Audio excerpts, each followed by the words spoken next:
Lumapat na po. Ayan, lumapat na. Ayan o, lumapat. So ito pinalta natin bago na. In-adjust natin dito dahil in-adjust na sa natin itong tabihan. Ayan, buta sa konti. So ito in-adjust din po natin papunta dito dahil talaga sumagat. Dinasdasan natin itong tabihan na ito. Ayan, so lumapat na, sumarado na.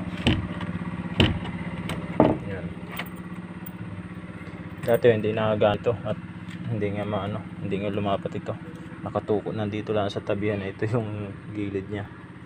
Kaya nagana na rin ito ang lalim na double lock sa loob. Ayan. Tibay na nito. May double lock na siya. Lumana na, lumapat na dito. Lumapat na dito. Dati nakagayaan lang siya pagayaan lang. Dahil hindi na po hindi na lumapat at nakabangga yung nabangga na siya. Yan o.